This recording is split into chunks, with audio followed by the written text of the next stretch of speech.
Hi, my name is Sarah, and my channel is knottygnome Crafts. Welcome! If you are a new or returning viewer, thanks so much for joining me. Today's video is going to be a little bit of a catch-up. I'm going to do a combined Friday sews and knit talk, yarn talk. I can't remember what I named my own segments. Anyway, I'm going to talk about both the things that I've been sewing and some of the yarning projects that I've been working on. And if I have time at the end, I'll throw in a little bit of live chat. Before we get started, I am wearing the Simplicity 9013 dress that I made out of a rayon batik that I got from StyleMaker Fabrics. I made this back in 2020. And then the shawl that I'm wearing is the Campside Shawl by Alicia Plummer, which is a free pattern. And I made that out of Valley Yarns Northfield.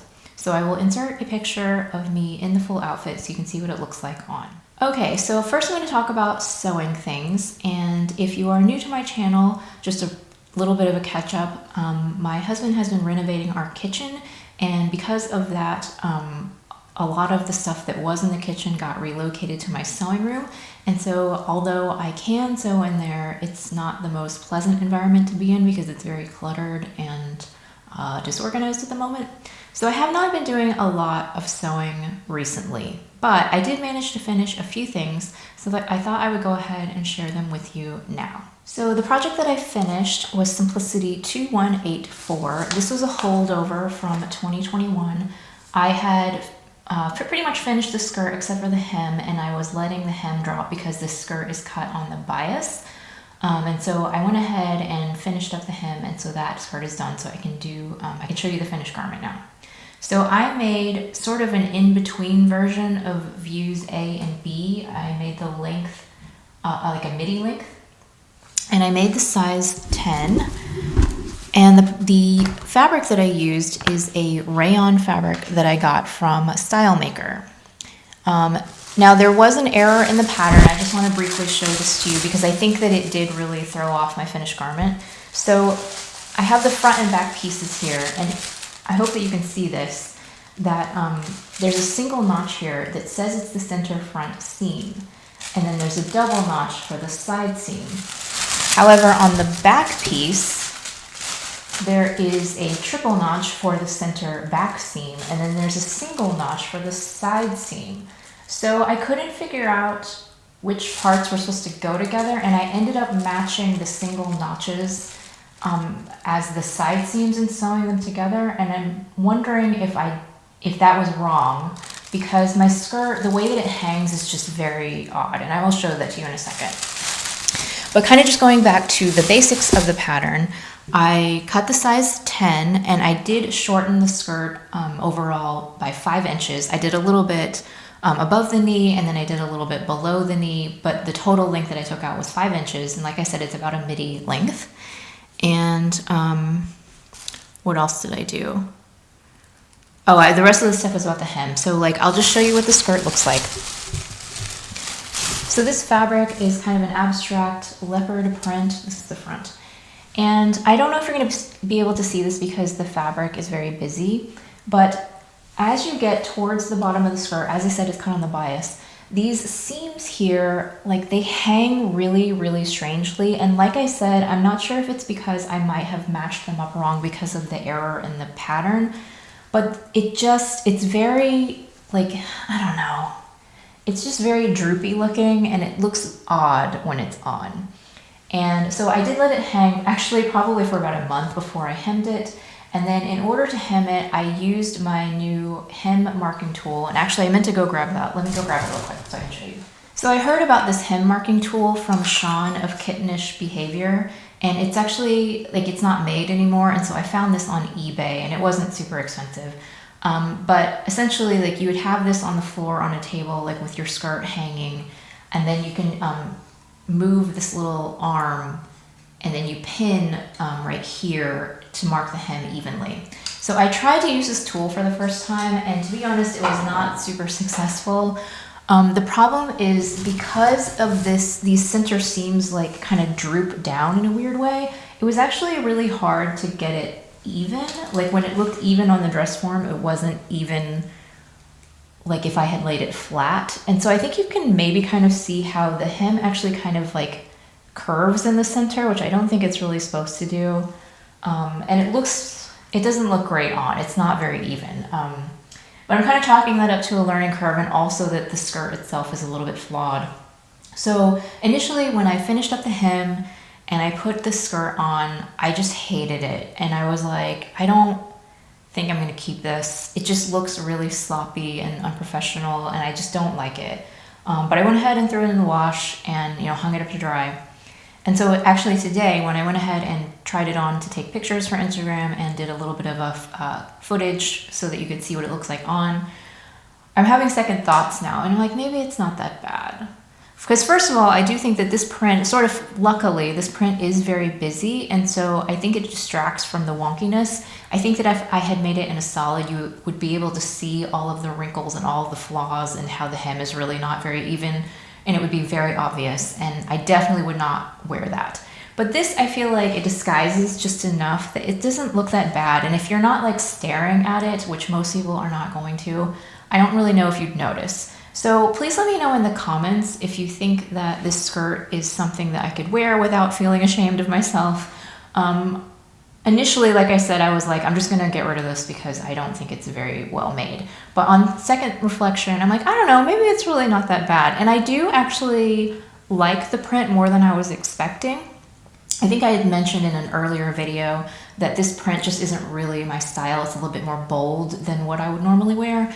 But as a skirt, I think it's not that bad. I think if I wear it with, plain tops and stuff, that I think it could be something that is wearable and also trans-seasonal, because I can wear it right now in the winter with tights, but I could wear it in the summertime with sandals. So yeah, I don't know. Let me know what you think, because I really am a little bit undecided at this point. But that was the only thing that I finished since the last time I talked to you about sewing, which was like, I don't know, like a month ago. Okay, so I have not finished anything else, but I did go ahead and cut some things out this week. I had mentioned in my January plans that I wanted to make some long sleeve t-shirts, and in the end I ended up cutting out 3 tops. So I'm using the Pattern Emporium Keep It Simple Babe tee. It's my favorite t-shirt pattern. I've made it, I don't know, 6 or 7 times already. And so this time around I did 2 different versions of the top.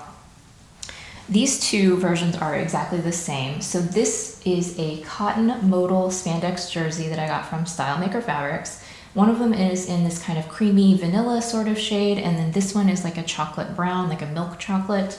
And these 2 are both going to be the crew neck version with long sleeves, no cuffs, and the short length. And I'm cut out the size 8, which is my normal size for that t-shirt pattern. And yeah, I think this is going to be a quick and easy sew. And then the third version is slightly different. So I had kind of forgotten about this, but back earlier in the fall, I think, Polly from the Sewing Edit had on this leopard print turtleneck. And I just was really inspired and was like, I could really use one of those in my wardrobe because it's a print. It's not just plain, but also it's pretty neutral. So you can wear it with lots of different things. And I really wanted to make my own leopard print turtleneck. So I ordered fabric from Knit Pop over their Black Friday sale, and I actually am really happy with the quality of this fabric. I think the print is really lovely, and it's a little bit of a smaller scale, which I like, and it's a cotton spandex jersey. It's a pretty substantial and very stretchy, so I think the fabric quality is really nice. And so for this version, I cut out the turtleneck, again with no cuff, just the regular long sleeve and the short hem length, in the size 8. And yeah, so those are the 3 versions of the Keep It Simple Babe top that I have cut out, and I'm hoping to get those sewn up in the coming week. And yeah, I'm just taking my time and not rushing through the process, but I am hoping to hopefully get those 3 things done by the next time I do a Friday Sews. So that is all of the sewing that I have to share with you, and so if that's all you were here for, I appreciate that you took time out of your day to watch my video. And if you want to hear a little bit more about knitting and other crafts that I do, keep watching. So because I have not been sewing a lot, I've been doing more of my other crafts. So my first finished project of 2022 is actually a knitted garment, and it is these convertible mittens that I made out of some leftover Madeline Tosh DK in the colorway Onyx. I had bought a sweater quantity of this, and I made the sweater, and then I didn't really like it, so I think I might have frogged it. And I've just been using, I made so many things out of this yarn. It's like the yarn that just keeps on giving. I've made several gift hats, and yeah, I had enough of this left to make myself a pair of mittens. It only took about 120 yards, and I used my favorite basic knitting book, the Knitter's Handy Book of Patterns by Ann Budd. And there's not actually a pattern in the book for convertible mittens, but it's really easy to do. So I just used the regular mitten pattern. Let me just put them on for you. I used the regular mitten pattern, and then I stopped for, instead of doing like the whole top of the hand, I just did a little bit of ribbing and then cast that off. And then I picked up stitches on this side and then cast on for the other side. So there's a cast on here, and then did a little bit of ribbing here so that it fits over the hand. And then I just did the regular mitten top like you would have if you did the normal mittens. I hope that makes sense. So yeah, these are my favorite kind of mittens that I like to wear in the winter. I only like convertible mittens because I just like having my hands accessible if I need them. But also then you can just cover them up and you don't have to take off your whole mitten if you need to grab something. So the needles that I used with this, I did the ribbing on a size 4, and then I did the actual body of the mitten on a size 5, and this is a DK weight yarn, I think I said that. And I think the pattern size I used was like the women's small. And yeah, so these were relatively quick, and I was super happy to have a pair of black mittens because I noticed, even though I have a lot of mittens or convertible mitts in my clothing stash, they're all lighter colors, and so I wanted a darker color that I could wear with all of my coats. So yeah, that was the first finished object of the year. Then, after I finished that project, I made the mistake of telling my husband that I wasn't sure what I wanted to cast on next because I was just kind of in search of a project and having a hard time coming up with something. And he said, "Oh, do you want to knit something for me?" And I said, "Yes, what do you want?" So he requested that I knit him a new hat and another pair of lined mittens. So several years ago, I had made him a pair of fully lined mittens, and he really liked them, and then the dog like tore a hole in them, and so he had to get rid of them. So he asked for another pair, and I don't mind knitting him the hat. Knitting him a hat is no problem, but the mittens, it's kind of like, ugh. Because if you've ever made lined mittens, you essentially have to knit 4 mittens because, I'll just show you. You make one mitten, and then you pick up stitches at the cuff, and then you knit in another entire mitten, and then you stuff it inside, and that's what makes the lining. So you're basically knitting 4 mittens. And I was just like, ugh, I don't want to do that. But I did make the mistake of asking. I did this to myself, and I do want to knit more things for other people. So I was like, fine, I'll knit you a pair of lined mittens. So this yarn is from Desert Vista Dye Works, and the colorway, it's their Viso Superwash Merino Nylon, and the colorway is called If They Kill Carl. And I believe that's a Walking Dead reference. And then here's what the yarn looks like caked up. It's a self-striping yarn, but the yarn is striped with like a variegated stripe. So you have this dark blue and then you have the variegated, and it's a really pretty colorway. So I am almost done, as you can see, with mitten number 1. And I don't know, I'll probably knit both of the outer mittens and then knit the lining after I'm done with the first 2. And this whole time, I just made myself a pair of mittens. This is the man's medium size, I think. And I just kept, I kept having to try it on my husband because my hands are very small. And so every time I tried them on, I'm like, how can a human's hand be this large? It just seems so comically large. And I kept checking it and making him try them on to see if they were going to fit him, because to me they just seem so huge, but they do fit him. So I have to remember that my hands are a lot smaller than his, and this is a normal human-sized hand, and that it's not like Sasquatch hand. But I don't know, it just seems so weird to me. But anyway, I'm almost done with this. I just need to finish the thumb, and then I'll be ready to start mitten number 2, and then after that I'll be ready to start mittens number 3 and 4. At first I was going to use for the lining this skein of Malabrigo lace that I had left over in my stash. I actually don't know if this is going to be enough yarn, but I've already changed my mind anyway. I decided that instead of doing that, the needle sizes that I'm using for this are size 1.5 for the cuff and then 2 for the body of the mitten. And because this is a fingering weight yarn, the fabric is actually pretty loose. And I did intend to do that because I knew they were going to be lined, but it just feels very flimsy to me, and like the wind is going to go right through it. It's not going to be very warm. So instead of using a lace weight for the lining, I think I'm going to go ahead and do fingering weight for the lining as well. And I'm like, well, if I do fingering weight for the lining, I might as well just make them completely reversible. So I haven't picked yarn yet, but I think I might go ahead and pick like a different self-striping colorway and just, you know, knit the inside mittens, and then you can actually just wear them either way. You could turn them inside out and wear them whatever way that you wanted. So again, I haven't picked out the yarn for that yet, but I think that's what I'm going to end up doing, is just do like a completely reversible pair of mittens, and I think that he'll like that. So that is the project that I'm currently working on. And I have another project that is in progress, and that is my sock yarn blanket. So if you watched my video on Make 9 for 2022, I do really want to finish this blanket this year for my niece. And so I have been adding squares. I've just been doing 1 square per day. And I think, I haven't counted how many squares I have left, but I'm pretty sure I should be able to finish it by the end of the year if I do 1 square a day. So I do have a little stitch marker from the last time that I showed it to you, which was probably a couple months ago now. Sorry for shaking the camera. But yeah, that stitch marker is where I left off. And so I've added all of these squares and then the row on top of that. And then I'm starting the next row. So yeah, I'm making progress on this. This is a simple mitered square blanket that is knit on the 45-degree angle. And I'm using size 3 signature straight needles for that. And these are all leftover yarns in my stash. This is actually from a yarn that I just finished knitting my husband a pair of socks. That'll be in my December makes. I think maybe that's already come out, so you've probably already seen that.